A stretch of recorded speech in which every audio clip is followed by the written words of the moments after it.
Untuk pagi ini kita membahas sifat Allah yang maha mengetahui.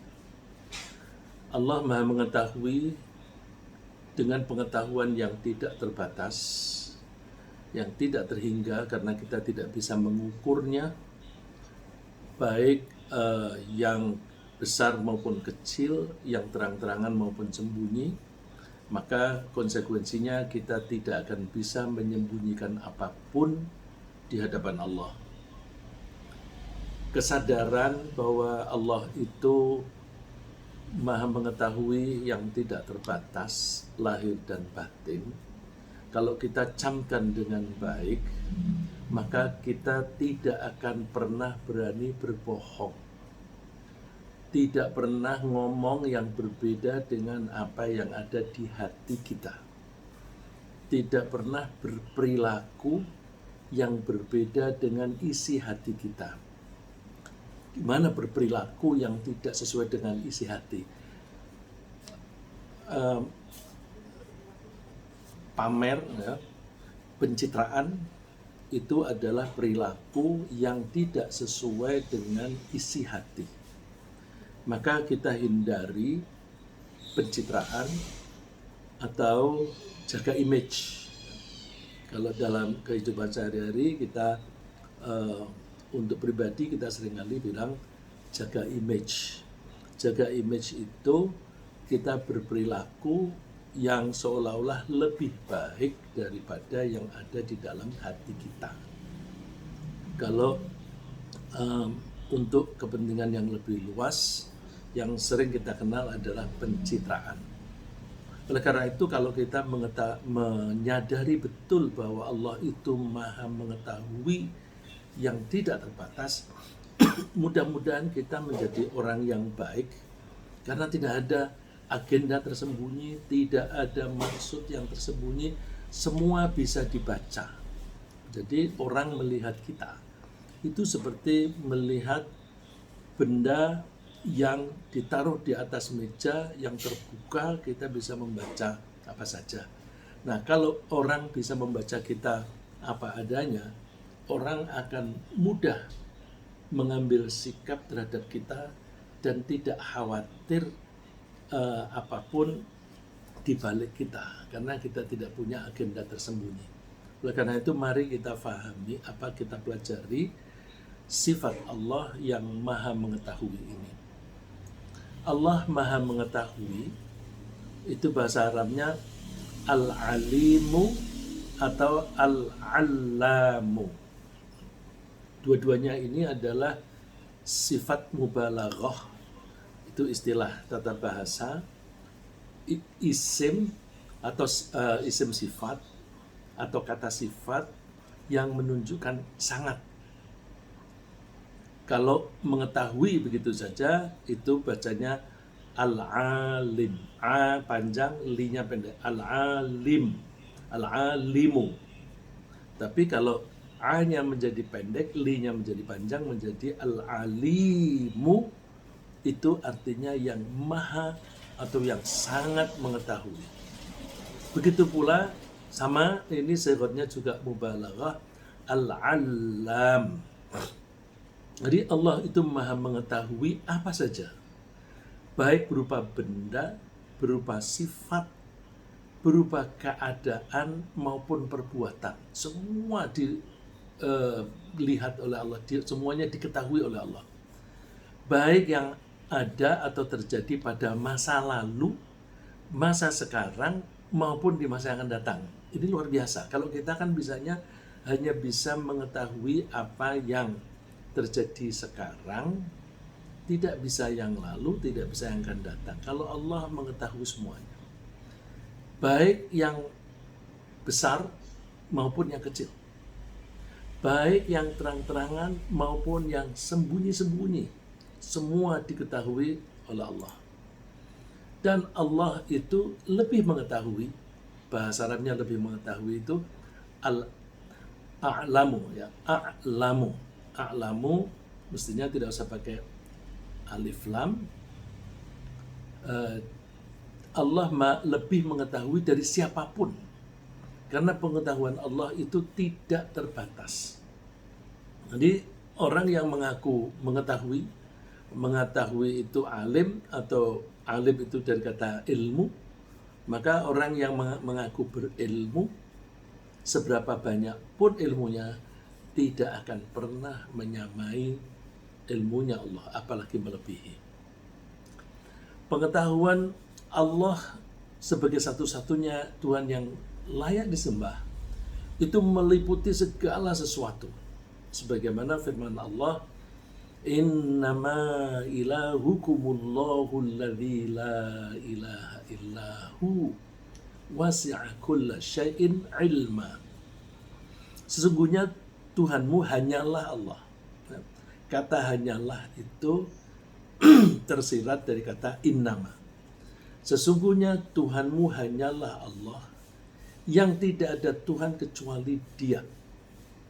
Lalu yang berkaitan dengan pengetahuan, wasi'a kulla syai'in ilma.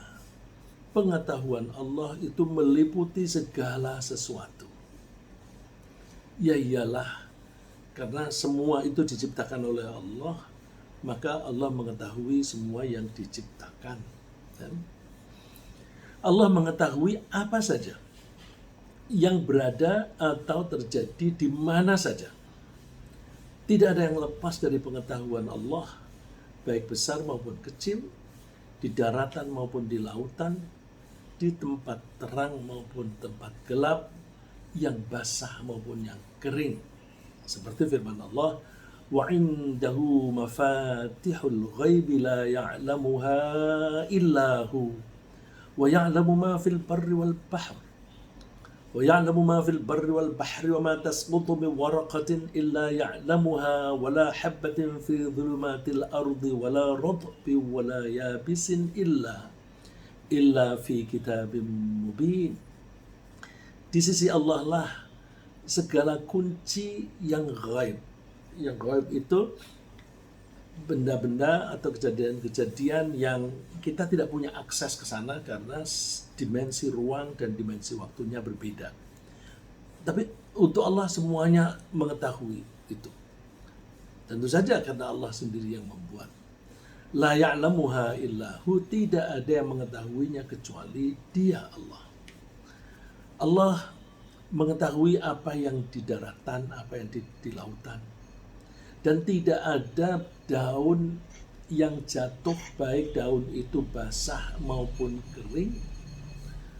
Dan tidak ada juga benih yang jatuh, apakah di kegelapan bumi, basah maupun kering, semuanya itu diketahui oleh Allah. Dan semuanya itu tercantum di kitabnya Allah, yang biasa disebut Al-Lauh Al-Mahfud, Lauh Mahfud. Jadi kita tidak bisa membayangkan bahwa kita mengetahui benda-benda yang di kamar kita saja itu belum tentu sempurna pengetahuan kita. Karena kadang-kadang ada cicak yang sembunyi di belakang lemari, kita nggak tahu. Tapi pengetahuan Allah itu meliputi jagat raya. Yang di galaksi manapun Allah mengetahui. Allah mengetahui juga segala sesuatu tentang diri kita. Jadi yang tadi kalau saya bilang di jagat raya itu yang makro, yang mikro pun itu Allah mengetahui kita, tapi kita tidak mengetahui tentang Allah karena keterbatasan Allah, keterbatasan kita terhadap Allah. Allah tidak terbatas apapun, sedangkan pengetahuan kita terbatas. Kita bisa mengetahui kalau Allah memberitahu kita. Jadi Allah mengetahui apa yang ada pada kita, apakah di depan kita, di belakang kita, bahkan di dalam diri kita. Ya'lamu ma baina aydihim wa ma khalfahum wa la yuhituna bihi 'ilma. Allah mengetahui apa yang di depan mereka, apa yang di belakang mereka, tapi mereka tidak bisa mengetahui tentang Allah. Tentu karena pengetahuan kita itu terbatas. Bagaimana tidak terbatas? Kita bisa mengetahui kalau kita mempelajarinya lewat indera. Sedangkan indera kita terbatas. Kita bisa mengetahui kalau kita melihatnya. Mata kita terbatas. Begitu tertutup oleh satu benda, di balik benda itu kita sudah tidak bisa melihat. Telinga kita terbatas. Begitu suara yang di bawah 20 desibel, 20 Hz, ya, di bawah 20 Hz kita udah gak dengar. Tapi Allah dengar semuanya.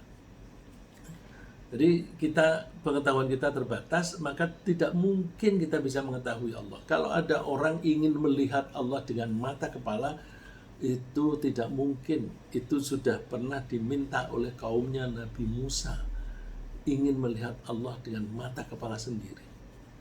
Terus mereka buktikan tidak bisa dan bahkan mereka pingsan. Dan Allah lebih mengetahui tentang diri kita daripada kita sendiri. Bagaimana tidak? Di dalam tulang kita itu ada penyakit atau tidak, kita nggak tahu. Atau kanker itu seringkali diketahuinya setelah stadium agak tinggi. Setelah terasa sakit begitu, ternyata sudah stadium 2, stadium 3. Itu artinya benda itu sudah ada di dalam situ sudah lama. Tapi kita tidak pernah melihat. Padahal itu di dalam diri kita sendiri. Jadi berarti memang Allah lebih mengetahui tentang diri kita sendiri daripada kita tentang diri kita sendiri. Rabbukum a'lamu bima fi nufusikum. Tuhanmu itu lebih mengetahui tentang apa yang ada di dalam dirimu. Baik benda maupun pikiran. Maupun gejolak pikiran kita. In takunu solihina fa innahu kana lil awwabina ghafura. Kalau kamu memang berusaha untuk menjadi orang baik yang solih, perilaku wajar, maka Allah mengampuni orang-orang yang selalu berusaha kembali kepadanya. Nah, jadi kita tidak bisa menyembunyikan. Contoh yang paling gampang itu tadi, ada kanker di dalam tubuh kita. Kanker itu katanya tumbuhnya itu membutuhkan tak bertahun-tahun. Berarti benda itu sudah ada di situ. Nah, itu yang berupa benda. Yang berupa sesuatu yang abstrak. Kadang-kadang ada orang bilang pusing aku, bingung aku menghadapi ini. Apa yang kamu bingungkan? Nggak tahu, perasaanku kok galau. Galau beda dengan takut ya. Kalau takut itu objek yang ditakuti sudah jelas. Tapi kalau galau, itu objek yang ditakuti itu masih belum jelas. Tuh, ada rasa takut, tetapi yang ditakuti apa itu nggak jelas. Nah, bukti bahwa kita terbatas pengetahuan kita mengenai diri kita sendiri. Lalu dengan demikian, kalau ada orang menipu dirinya sendiri, menipu diri sendiri itu, orang yang bohong itu sebenarnya menipu diri sendiri. Misalnya sesuatu itu merah, kemudian dia bilang hijau, bilang kepada orang lain hijau. Padahal hatinya, pikirannya tahu bahwa itu merah. Jadi orang bohong itu sebenarnya membohongi diri sendiri. Jadi Allah mengetahui tipu daya yang disembunyikan di dalam pikiran atau di dalam hati seseorang terhadap orang lain. Karena itu hanya Allah yang bisa menolong kita agar kita selamat dari tipu daya orang lain. Ya. Jadi kalau kita berusaha menipu orang itu mungkin tidak tahu, tapi Allah tahu. Seringkali orang mau menipu, tetapi penipu pun ditipu juga nggak mau. Ya.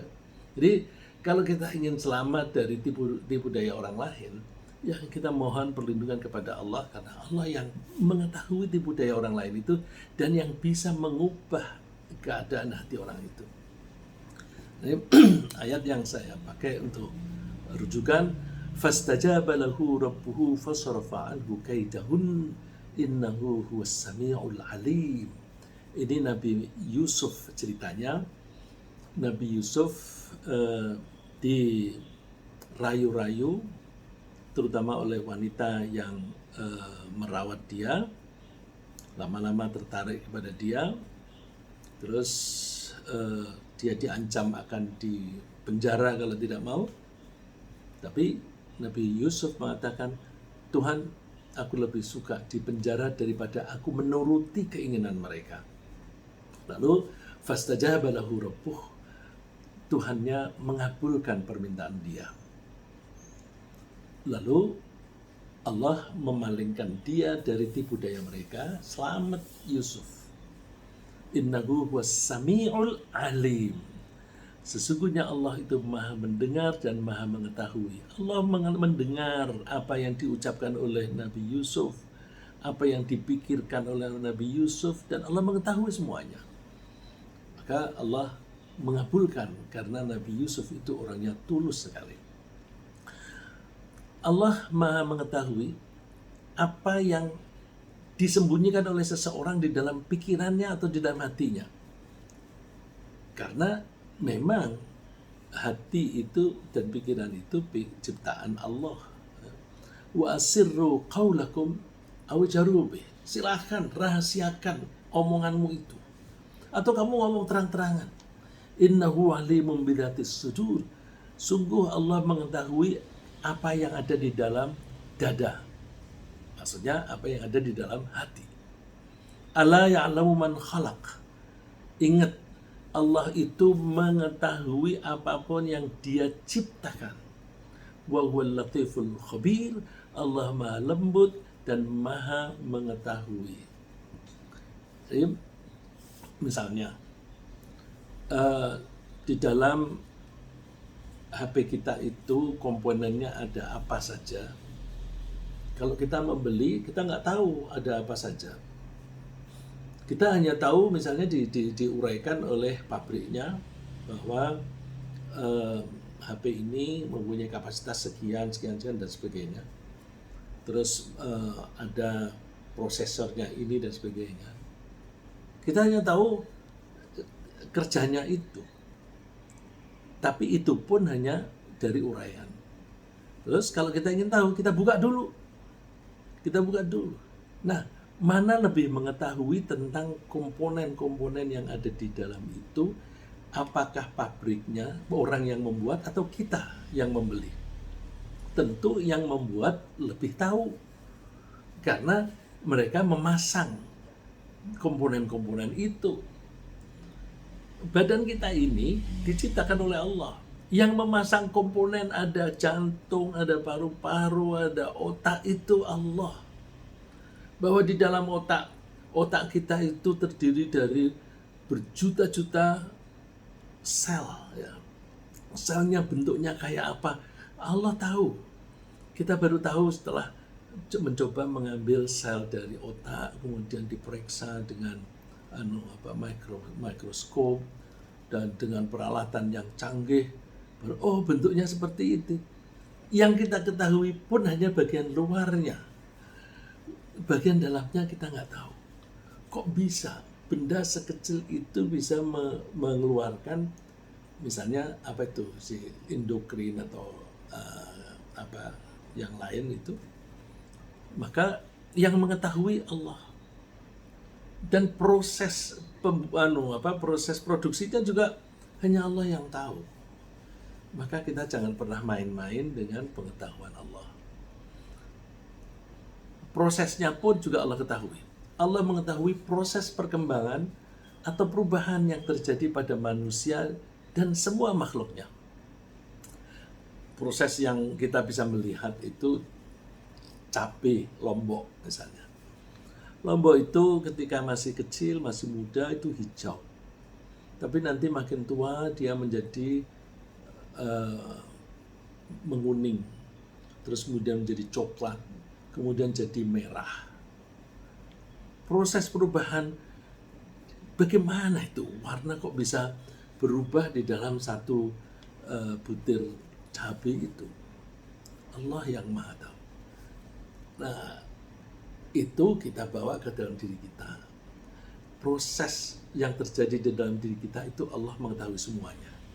Allahul ladzi khalaqakum min dha'fin thumma ja'ala min ba'di dha'fin quwwatan thumma ja'ala min ba'di quwwatin dha'fan wa syaibah.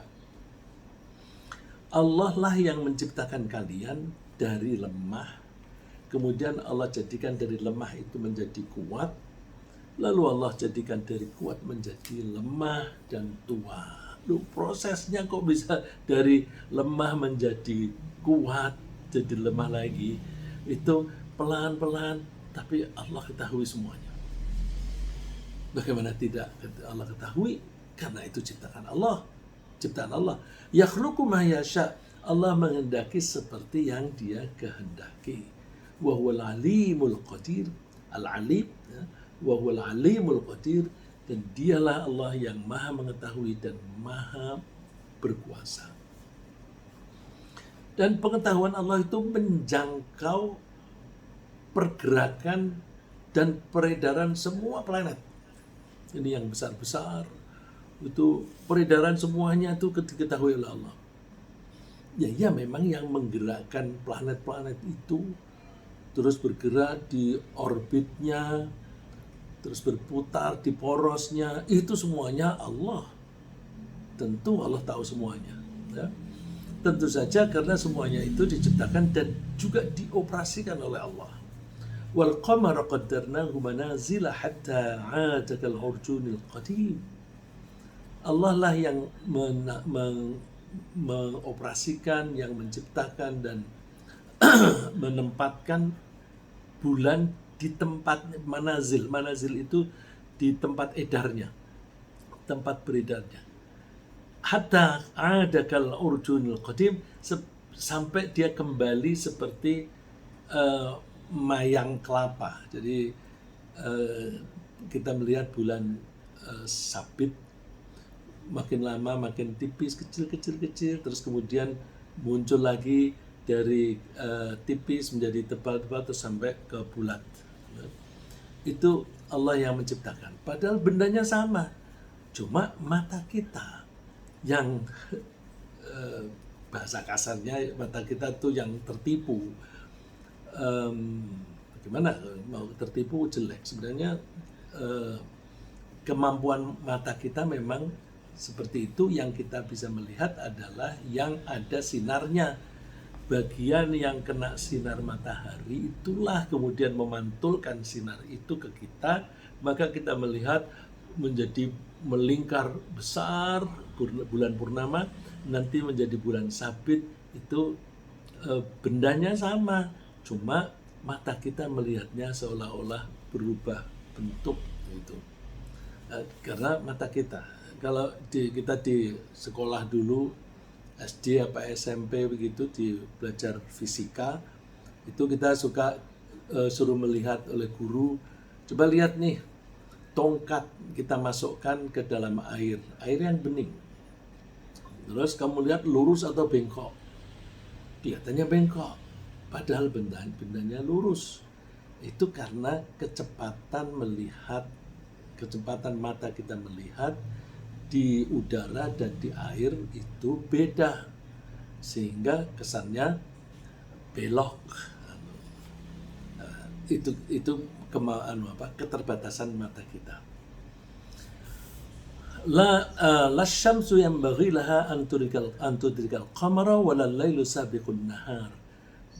Matahari tidak bisa mendahului bulan dan malam tidak bisa mendahului siang.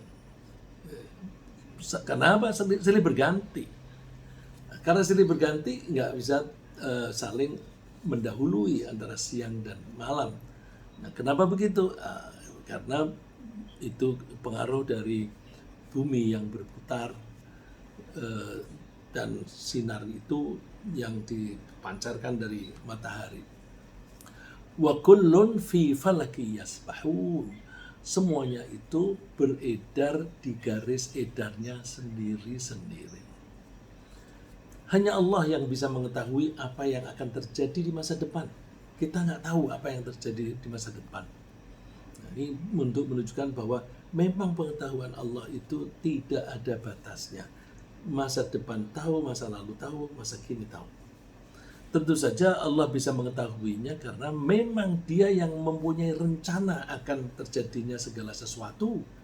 Seperti firman Allah di ayat terakhir surat Luqman, Innallaha indahu ilmus sa'ah wa yunazzilul ghaith wa ya'lamu ma fil arham wa ma tadri nafsum madza taksibu ghadan wa ma tadri nafsum bi ayyi ardin tamut innallaha alimun khabir. Sesungguhnya Allah lah milik Allah lah pengetahuan tentang kapan hari akhir atau kapan kiamat itu terjadi. Nggak ada yang tahu. Memang Allah merahasiakan itu. Allah merahasiakan kapan hari kiamat itu terjadi. Jangankan hari kiamat, hari mati kita saja itu juga dirahasiakan oleh Allah. Wa yunazzilul ghaith, dan Allah lah yang menurunkan hujan.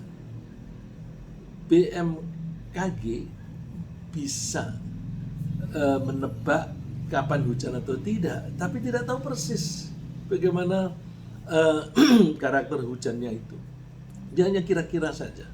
Kira-kira jam sekian sampai sekian itu akan hujan, lebat atau tidak, itu bisa dihitung dari pergerakan awan, seberapa banyak air yang terkandung di awan itu, lalu kecepatan angin yang mendorongnya, angin itu ke arah mana, maka kira-kira nanti jatuhnya di mana, itu BMKG bisa menebak, tapi tidak tahu persis. Yang tahu persis Allah. Wa ya'lamu ma fil arham. Allah juga mengetahui apa yang ada di dalam kandungan. Kita sudah ada kemajuan mengetahui bayinya laki-laki atau perempuan. Itu setelah beberapa bulan pakai alat. Itu pun juga tidak begitu jelas. Kalau Allah mengetahui mulai dari conception, pertemuan antara ovum dan sperma, itu Allah sudah mengetahui ini bakal laki-laki atau perempuan, umurnya berapa, itu Allah tahu. Wa ma tadri nafsum madza taksibu ghadan. Seseorang tidak tahu besok akan berbuat apa. Kita punya rencana, misalnya, aku besok mau mengikuti pengajian mulai jam 5:30. Tapi tiba-tiba ada tamu datang, tidak jadi. Ya.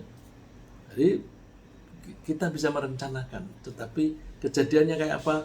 Wallahu a'lam. Allah lebih tahu. Wa ma tadri nafsum bi ayyi ardin tamut. Dan seseorang tidak tahu akan mati di bumi mana. Apakah kita akan meninggal di Jakarta atau di Bandung atau pas lagi umroh? Kita nggak tahu. Apalagi waktunya. Dan juga sebabnya juga kita nggak tahu. Ya. Ada wabah COVID, apakah kita nanti mesti meninggal karena COVID? Enggak mesti. Bisa juga orang kena COVID tapi tidak meninggal. Tapi bisa juga orang tidak kena COVID tapi meninggal.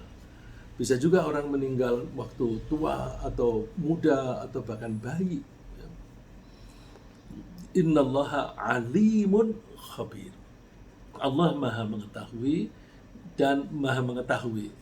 Ini alim itu mengetahui, khabir juga mengetahui. Kita hanya bisa mengira-ngira dari kata. Alim itu dari kata ilmun, ilmu, pengetahuan. Khabir itu dari khobar. Khobar itu berita. Jadi Allah bisa mengetahui dari ilmunya. Ilmu itu bisa, kalau kita manusia, kita punya ilmu setelah mencerna apa yang kita observasi, kita lihat, kita dengar dan sebagainya, terus kemudian kita olah di akal kita, terus itu menjadi pengetahuan kita. Khabir itu kalau untuk manusia. Kalau untuk manusia itu, kalau seorang kepala negara misalnya, dia punya intel. Ada intel yang resmi, ada intel yang tidak resmi. Yang resmi ada BAIS, ada BIN, dan sebagainya. Tapi masih ada juga yang tidak resmi. Itu untuk manusia. Sehingga kepala negara punya akses informasi bermacam-macam. Allah aksesnya itu lebih banyak lagi. Ya, karena malaikatnya itu begitu banyak sehingga bisa mendapatkan laporan dari berbagai petugas itu. Nah, kalau alim itu dari kata ilmu, sehingga kita tidak akan bisa lepas dari pengetahuan Allah, baik Allah sebagai alim maupun sebagai khabir. Sebenarnya hanya Allah yang bisa mengetahui. Kenapa hanya Allah? Kita tuh hanya bisa mengetahui kalau dengan mata. Mata itu Allah yang buat. Mata pun itu baru bisa mengenali benda kalau dibuat oleh Allah bisa melihat. Ada mata, tapi tidak bisa melihat. Bisa saja kalau retina rusak dan sebagainya. Ya. Dengan demikian, segala macam pengetahuan atau ilmu itu hanya milik Allah. Nah, ini perlu kita pegang. Ya, bahwa hanya Allah yang bisa mengetahui, dan oleh karena itu pengetahuan itu hanya milik Allah. Cuma sebagai Tuhan yang maha mencipta, Allah bisa membuat makhluknya, terutama manusia, untuk mengetahui atau menguasai ilmu pengetahuan. Nah, jadi jangan pernah menyangka atau merasa bahwa aku bisa mengetahui itu ya dari diriku sendiri, karena aku punya kecerdasan, IQ ku tinggi, punya IQ sampai 200 misalnya, atau 160, oh itu sudah bagus sekali. Jangan pernah merasa itu milik sendiri, karena yang membuat kecerdasan itu juga Allah. Ya, sebagai Tuhan yang maha mencipta, Allah bisa membuat makhluknya, terutama manusia, untuk mengetahui atau menguasai ilmu pengetahuan. Tapi tentu pengetahuan manusia sangat terbatas, karena karakter atau the nature perangkat manusia itu serba terbatas. Ya, misalnya manusia hanya bisa belajar melalui indera dan diolah melalui otaknya. Jadi makhluk bisa mengetahui hanya kalau dia dibuat bisa mengetahui. Punya otak. Sapi punya otak, tapi nggak bisa belajar. Tapi manusia dibuat otaknya bisa belajar. Karena Allah yang membuat. Dan Allah memberitahu.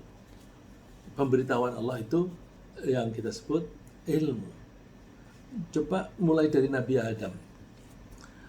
وعلم آدم الأسماء كلها ثم عرضهم على الملائكة فقال أنبئوني بأسماء هؤلاء إن كنتم صادقين. Ada manusia, waktu itu diwakili Nabi Adam, ada malaikat.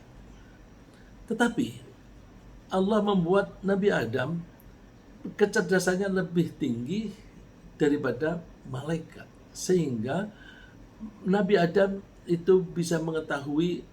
Di sini sebutnya asma. Asma itu isim. Isim itu bisa berarti kata benda, bisa berarti kata sifat. Jadi kalau dikatakan Allah mengajarkan isim-isim kepada Adam, itu bisa berarti bahwa Allah memberitahu kepada Adam nama benda itu dan fungsinya. Kalau sifat itu kan fungsinya benda itu. Jadi Nabi Adam tahu ada benda, kemudian fungsinya apa, itu tahu. Terus malaikat coba dites, malaikat terangkan kepadaku nama-nama benda-benda ini. Kamu tahu nggak? In kuntum shadiqin, kalau kamu memang benar. Mereka menjawab, qalu subhanaka la ilma lana illa ma 'allamtana. Maha suci Engkau Allah, kami tidak punya ilmu kecuali kalau Engkau beri ilmu kepada kami. Kami tidak mengetahui kecuali kalau Engkau memberitahu. Jadi manusia juga diberitahu oleh Allah, cuma kapasitasnya beda. Kapasitasnya beda. Tapi dua-duanya tidak akan mendapatkan ilmu atau tidak bisa mengetahui kalau tidak dibuat oleh Allah mengetahui. Innaka antal alimul hakim. Engkaulah yang maha mengetahui dan maha bijaksana. Nah, jadi jelas manusia bisa pinter karena dibuat oleh Allah. Ini tekanan saya itu, kita jangan pernah sombong. Ya. Pengetahuan yang Allah berikan kepada hambanya itu sangat bervariasi. Ada yang diberi pengetahuan mengenai percakapan burung dan percakapan semut. Tidak banyak orang yang bisa itu. Yang disebutkan oleh Allah, Nabi Sulaiman dan Nabi Daud, dua-duanya bisa berbicara dengan burung. Bahkan Nabi Sulaiman bisa mendengar omongan semut yang masih jauh. Kita dekat saja tidak dengar, tapi Nabi Sulaiman dari jauh pun sudah dengar dan faham. Wa waritha Sulaimanu Daud. Sulaiman mewarisi Daud. Setelah dia mewarisi pengetahuan. Wa qala ya ayyuhan nasu 'allimna mantiqat tayri wa utina min kulli syai'. Wahai manusia, kami diberi ilmu tentang percakapan burung dan kami diberi segala sesuatu. Inna hadza lawal fadlul mubin. Nah, sikap yang baik bagi kita apa? Ini adalah karunia yang nyata. Jadi kalau kita pinter, kita punya ilmu, apa saja, kita mesti rendah hati, aku tidak bisa mengetahui kecuali dari Allah. Dengan demikian maka pengetahuanku ini adalah karunia dari Allah. Al-Fadlul Mubin. Nah, untuk Nabi Sulaiman ceritanya, itu tadi ayat tadi di surat An-Naml ayat 16. Di ayat 17 sampai 19-nya itu ceritanya Nabi Sulaiman suatu saat bepergian dengan mengerahkan pengawal. Pengawalnya itu ada jin, ada manusia dan burung. Mereka pergi mengikuti Nabi Sulaiman. Suatu saat lalu hampir mendekati tempat tinggal semut. Nah, kalau di tanah yang lapang itu kan semut suka bikin rumah di sana.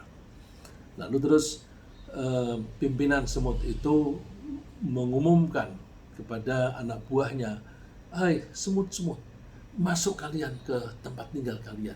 Jangan sampai kalian terinjak-injak oleh Sulaiman dan tentaranya padahal mereka tidak menyadarinya. Nabi Sulaiman yang masih jauh itu mendengar dan faham. Fatabassama dhahikan min qawliha. Lalu Nabi Sulaiman itu senyum tertawa karena ucapan tadi. Nah, ucapan yang dikatakan Nabi Sulaiman apa? Rabbi auzi'ni an ashkura ni'matak. Tuhan, tunjukilah aku bagaimana cara aku mensyukuri kenikmatan darimu yang engkau berikan kepadaku dan juga kepada kedua orang tuaku. Dan tunjukilah aku bagaimana aku bisa berbuat yang baik, beramal soleh yang engkau ridhoi. Ya Allah, masukkanlah saya karena kasih sayangmu ke dalam golongan orang-orang yang soleh. Jadi orang yang beriman makin pinter itu makin bersyukur. Karena makin menyadari bahwa itu pemberian Allah yang jumlahnya banyak dan mudah-mudahan bermanfaat baik untuk diri kita sendiri maupun untuk masyarakat. Ada pula manusia yang diberi pengetahuan mengenai hal-hal yang akan datang. Ini langka. Hampir tidak ada kecuali yang tidak diceritakan oleh Allah. Ada seseorang hamba yang bisa mengetahui apa yang akan datang. Suatu saat Nabi Musa merasa, Nabi Musa itu kan berbicara dengan Allah. Allah itu maha mengetahui, maka Nabi Musa itu mendapatkan ilmu langsung dari Allah. Karena itu dia merasa pengetahuannya begitu banyak, merasa pintar sendiri. Ya paling pintar begitu. Tapi Allah menunjukkan dia, Musa, ada orang yang lebih pintar dari kamu. Nah, karena Nabi Musa itu orang yang pandai bersyukur dan keinginan tahuannya tinggi, Tuhan boleh enggak saya belajar dari dia? Boleh? Sana kamu pergi ke tepi pantai, nanti kalau kamu sampai di titik temu antara dua laut, kamu akan bertemu dengan dia. Terus Dia menelusuri tepi pantai, berjalan, dia mengajak salah satu anak buahnya. Mereka berdua berjalan, aku tidak akan berhenti sebelum ketemu orang itu. Bertahun-tahun pun akan aku jalani. Ternyata ketemu. Fawajada 'abdan min 'ibadina atainahu rahmatan min 'indina wa 'allamnahu min ladunna 'ilma. Mereka berdua lalu bertemu dengan seorang hamba yang kami beri rahmat. Rahmat dariku, dari Allah. Wa 'allamnahu min ladunna 'ilma, dan aku beri dia ilmu dariku. Nah, ini ilmunya langsung dari Allah tanpa berguru kepada manusia. Bagaimana mau berguru kepada manusia? Manusia yang lain tidak mengetahui masa depan. Ya, buktinya bahwa dia mengetahui masa depan, itu Nabi Khidir kan merusak perahu yang dinaikinya. Nabi Musa protes.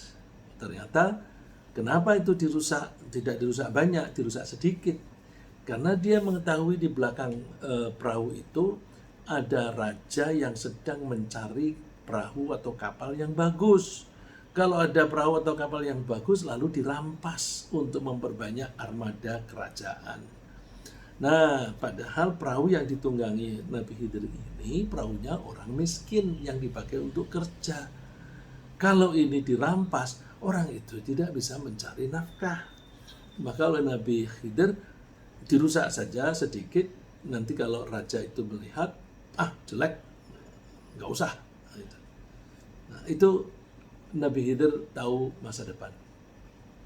Dan semua nabi itu diberi tambahan ilmu langsung dari Allah. Baik sebelum menjadi nabi maupun ketika melaksanakan tugas sebagai nabi menyampaikan pesan-pesan dari Allah. Nah, seperti misalnya Nabi Yusuf. Coba. Nabi Yusuf itu waktu masih kecil dibuang oleh kakaknya di sumur. Di sumur kemudian ditemukan oleh sekelompok musafir. Dibawa ke Mesir. Sampai di Mesir dia dijual. Dibeli oleh seorang pejabat. Lalu dianggap sebagai anak angkat. Setelah itu dia menginjak dewasa, dia diajak selingkuh tidak mau, lalu dipenjara. Mana kesempatan sekolahnya tuh mana? Kita lihat nggak ada kesempatan sekolah. Kalau anak sekarang ya menjadi bodoh benar itu. Tapi Allah memberi ilmu langsung kepadanya. Jadi memang rupa-rupanya direncanakan oleh Allah agar ada seorang nabi yang bisa berdakwah ke Mesir. Nabi waktu itu yang banyak di daerah Palestina dan juga Arab. Ya. Sebagian besar itu di Palestina, tapi sedikit di Arab. Seperti Nabi Nuh, Nabi Soleh, Nabi Syu'aib, dan Nabi Muhammad. Ya, 4 nabi ini dari Arab. Yang lain itu dari Bani Israel. Bagaimana Mesir ini bisa mempunyai nabi? Caranya ada seorang anaknya nabi yang dibuang, yang akhirnya ada di Mesir. Terus bagaimana supaya bisa menjadi nabi? Ya, dia dikasih ilmu. Allah berfirman, "Walamma balagha ashuddahu wa atainahu hukman wa ilma." Setelah Yusuf menginjak dewasa, kami beri dia hikmah, kebijaksanaan, dan kami beri dia ilmu. Demikianlah kami membalas orang yang berbuat baik. Nah, jadi kalau kita ingin mendapatkan ilmu yang banyak, kuncinya di mana kalau ayat ini kita baca? Kuncinya kita selalu berusaha berbuat baik. Wa kadzalika najzil muhsinin. Kalau kita itu jahat, kemungkinan besar kita tidak akan bisa mendapatkan tambahan ilmu. Bahkan Nabi Daud juga diberi ilmu tentang teknologi. Tentu teknologi zaman itu. Teknologi zaman itu yang dikembangkan oleh Nabi Daud adalah membuat baju besi untuk perang. Karena kalau perang itu kan perang tanding langsung, pakai pedang, pakai tombak, pakai panah. Maka kalau memakai vest, kalau sekarang ini vest anti peluru, ya, baju anti peluru, zaman itu besi. Bagaimana cara membuatnya? Itu butuh teknologi. yang kita sekarang mungkin menyebutnya teknologi sederhana. Tapi itu penemuan baru. Dan itu diajarkan kepada Nabi Daud, dan Nabi Daud tidak pernah makan kecuali dari hasil karyanya sendiri. Dia tidak mengambil dari gaji sebagai raja, tapi dia mengambil dari gaji dia membuat baju besi itu. Wa 'allamnahu san'ata labusin lakum lituhsinakum min ba'sikum fahal antum syakirun. Dan telah kami ajarkan kepada Daud cara membuat baju besi untuk kamu, guna memelihara kamu dalam peperanganmu. Maka hendaklah kamu bersyukur kepada Allah. Nah, jadi kalau ada seseorang menemukan teknologi, kita semua harus ikut bersyukur. Karena teknologi itu untuk kebaikan kita. Seperti HP, komputer, telekomunikasi, dan sebagainya. Memungkinkan kita bisa mengaji, bisa belajar dari jarak jauh. Coba di antara kita ada yang insya Allah ini ada yang di Meskim, di Aceh seperti Pak Helmi, ya.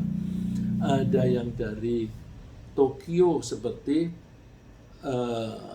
Bagus, dan mungkin yang dari Kanada tidak bisa datang karena saat ini seringkali datang juga si Elsa itu dari Kanada, dan ada teman-teman kita yang dari Jogja, Bandung, dan sebagainya. Dan ada yang dari Riau, Bu Mumun itu dari Riau. Itu kan karena teknologi ini. Maka meskipun yang menemukan orang lain, kita bersyukur. Salah satu cara bersyukur gimana? Kita manfaatkan untuk kegiatan yang baik. Dan Allah menjanjikan kehormatan bagi orang yang berilmu. Yarfa'illahu alladhina amanu minkum walladhina utul ilma darajat. Wallahu bima ta'maluna khabir. Allah pasti akan mengangkat derajat orang yang beriman di antara kalian dan berilmu. Diangkat derajatnya. Derajatnya ini jamak dari beberapa level. Allah mengetahui apa yang kamu ketahui. Allah mengetahui apa yang kalian lakukan. Terus belajar mengenai keimanan dan cara beribadah, jadi ini bagaimana hukumnya belajar? Wajib atau tidak? Belajar mengenai keimanan dan cara-cara beribadah itu hukumnya wajib bagi setiap individu. Wajib bagi setiap individu itu namanya fardu ain. Sedangkan memperdalam ilmu pengetahuan, baik yang itu mengenai keimanan, mengenai syariat dan sebagainya, apalagi mengenai fisika dan sebagainya, itu sifatnya fardu kifayah, societal obligation, kewajiban yang sifatnya untuk society, untuk masyarakat. Jadi kalau masyarakat itu sudah diwakili beberapa orang, maka kewajibannya sudah gugur. Karena ilmu itu sangat dibutuhkan untuk masyarakat, untuk membimbing supaya bisa beriman dengan benar, supaya bisa beribadah dengan benar, bisa berperilaku dengan baik, dan bisa mengatasi masalah. Nah, bahwa memperdalam ilmu itu fardu kifayah bisa kita lihat di ayat 122 surat At-Taubah. "Wa kana al-mu'minuna liyanfiru kaffah falaula nafara min kulli firqatin minhum ta'ifatun liyatafaqahu fid din wa liyunziru qaumahum idza raja'u ilaihim la'allahum yahdharun." Bukanlah orang mukmin itu semuanya berangkat untuk ngaji. Ya, kalau zaman dulu tidak semuanya terus pergi menimba ilmu di pesantren atau di perguruan tinggi di yang jauh. Tidak usah semuanya, sebagian saja. Nanti mereka setelah berilmu kembali ke kampung halamannya untuk memberi peringatan kepada kaumnya setelah kembali, agar kaumnya itu menjadi orang yang berhati-hati, yang mau menjaga diri. Menjaga diri berarti hati-hati, ya. Tapi sayang di Indonesia ini, kalau orang belajar di Jakarta, datang dari pulau lain, dari pulau selain Jawa, setelah pinter nggak mau pulang, karena di Jakarta sudah enak. Begitu pula yang belajar di Jogja, Terus setelah pinter nggak mau kembali lagi ke daerahnya. Akhirnya ke daerahnya tetap saja terbelakang. Mestinya semangatnya belajar terus kembali lagi. Tapi kita dilarang sombong ketika sudah menguasai ilmu pengetahuan. Kita harus selalu sadar bahwa ilmu itu milik Allah. Dan karena itu semua ilmu datangnya dari Allah. Perangkat untuk belajarnya saja berupa indera dan akal datangnya dari Allah. Karena itu, kalau kita kebetulan sudah berhasil belajar dan menguasai ilmu pengetahuan, jangan sampai kita mengakui hal itu sebagai prestasi kita. Jangan pernah itu prestasi. Tapi kita akui sebagai karunia dari Allah. Seperti Nabi Sulaiman tadi. Contoh orang yang tidak mau mengakui itu sebagai karunia Allah, tapi mengakui itu sebagai prestasi, itu Qarun. Qarun mengakui pengetahuan itu dari diri sendiri. Dia bisa kaya karena kepintarannya. Qala innama utituhu ala ilmin indi. Aku ini bisa dapat harta sebanyak ini kan karena ilmuku. Karena ilmuku. Hati-hati. Dan di antara kita ini insya Allah banyak yang ilmunya tinggi. Ada yang sudah doktor, ada profesor, ada master, dan sebagainya. Ada ustadz juga. Maka tidak boleh mengakui ini adalah ilmuku. Kita mesti menyadari bahwa ini ilmunya Allah. Awalam ya'lam anna Allah qad ahlaka min qablihi minal quruni man huwa ashaddu minhu quwwatan wa jamaah. Apakah Qarun tidak tahu bahwa sebelum dia itu orang-orang yang sombong seperti dia itu dihancurkan oleh Allah, padahal mereka itu lebih kuat dan lebih banyak pengikutnya. Ya, dan tidak ada orang yang paling pintar atau paling berilmu. Karena apa? Di atas orang pintar pasti ada orang lain lagi yang lebih pintar. Ya, seperti Nabi Musa, dia pintar, tapi ada Nabi Khidir yang melebihi dia ilmunya. Siapapun. Karena apa? Kita itu belajar itu banyak keterbatasan. Waktu kita terbatas. Kecerdasan kita terbatas. Pengalaman kita terbatas. Terus guru kita terbatas, buku yang kita baca juga terbatas. Maka keterbatasan ini yang satu orang keterbatasannya beda dengan orang lain, akibatnya jumlah pengetahuannya A dan B itu beda. Nah, mungkin A lebih pandai di fisika, tetapi di biologi kurang. Ada yang biologinya bagus sekali, tapi matematikanya kurang. Misalnya begitu. Ya. Narfa'u darajatin man nasya' wa fawqa kulli dhi 'ilmin 'alim. Kami Allah mengangkat derajat orang yang kami kehendaki, mengangkat derajat dengan ilmu. Terus wa fawqa kulli dhi 'ilmin 'alim. Di atas orang yang punya ilmu itu ada lagi yang lebih mengetahui. Nah, kalaupun itu orang itu kecerdasannya dan ilmunya itu begitu banyak, ada lagi top of the top. Allah itu yang paling mengetahui. Maka jangan pernah kita sombong. Agar kita tidak sesat, maka sebelum belajar kita mesti membangun fondasi keimanan dulu. Jadi kalau kita mau memikirkan tentang fenomena alam, tanamkan dulu keimanan. Seperti yang dicantumkan, yang disebutkan oleh Allah di surat Ali Imran ayat 191. Alladzina yadhkuruna Allaha qiyaman wa qu'udan wa 'ala junubihim. Ya. Mereka selalu ingat kepada Allah baik berdiri, duduk maupun tidur-tiduran. Pegang ini, selalu ingat kepada Allah. Ini berarti iman. Setelah itu wa yatafakkaruna fi khalqis samawati wal ard, mau memikirkan tentang penciptaan Allah langit dan bumi. Allah mengatakannya penciptaan langit dan bumi ini kan bisa ilmu astronomi, bisa ilmu fisika, bisa ilmu falak dan sebagainya, bisa ilmu geologi wal art. Silakan pelajari, ya. Tapi dimulai dengan yadhkurunallah. Setelah kita mempelajari, nanti kalau kita belajar itu dimulai dengan ingat kepada Allah, nanti kita akan begitu menemukan, wah, Masya Allah, Tuhan, Engkau menciptakan ini tidak sia-sia. Ternyata ini ada gunanya. Gitu. Jadi, Rabbana ma khalaqta hadza batila. Tuhan, Engkau tidak sia-sia menciptakan ini. Jadi makin banyak pengetahuannya, makin dalam pengetahuannya, itu makin kuat imannya. Subhanak, maha suci Engkau.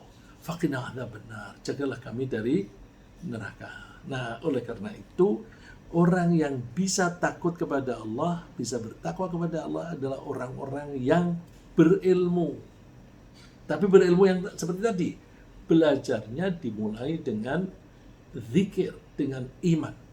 Kadzalika kadzalik innama yakhsyallaha min ibadil ulama innallaha azizun hakim. Sesungguhnya yang bisa takut kepada Allah di antara hamba-hambanya hanyalah para ulama. Ulama itu orang-orang yang punya ilmu. Ulama ini tidak terbatas hanya ilmu fikih, tidak terbatas pada ilmu hadis, tapi juga ilmu fisika. Karena apa? Ketika kita mempelajari fisika, sebenarnya kita sedang mempelajari benda yang diciptakan oleh Allah. Maka ketika kita mempelajari karakter benda itu, kita sedang mempelajari karakter yang ditanamkan oleh Allah pada benda itu. Dan ketika Allah meletakkan karakter di benda itu, pasti punya tujuan. Batu, Allah menciptakan batu. Karakternya apa? Dia mesti jatuh ke bawah. Kenapa begitu? Karena Allah sayang kepada manusia dan sebagainya. Jadi ketika kita mempelajari benda apapun, objek apapun, sebenarnya kita sedang mempelajari ciptaan Allah. Ya, tapi ada peringatan, ada ilmu yang dilarang dipelajari, yaitu ilmu sihir. Orang belajar saja itu sudah menjadi kafir, apalagi mempraktekkan sihir. Wattaba'u ma tatlu syayatin ala mulki Sulaiman. Mereka mengikuti setan yang bohong. Mereka mengatakan Nabi Sulaiman itu tukang sihir. Tidak, ayat ini membantah. Tidak, Nabi Sulaiman itu tidak melakukan sihir. Walakinna syayatina kafaru yu'allimuna an-nasa sihr. Tapi setanlah yang kafir karena mereka mengajarkan sihir. Nah, ringkasnya apa yang kita bahas pagi ini, bahwa pengetahuan Allah meliputi apa saja, tak terhalang kegelapan, persembunyian, dan tipu daya. Allah mengetahui kejadian masa depan dan segala proses perubahan. Allah membuat manusia bisa belajar dan menguasai berbagai ilmu, termasuk percakapan binatang dan teknologi. Bahkan ada manusia yang diberi ilmu tentang masa depan seperti Nabi Khidir.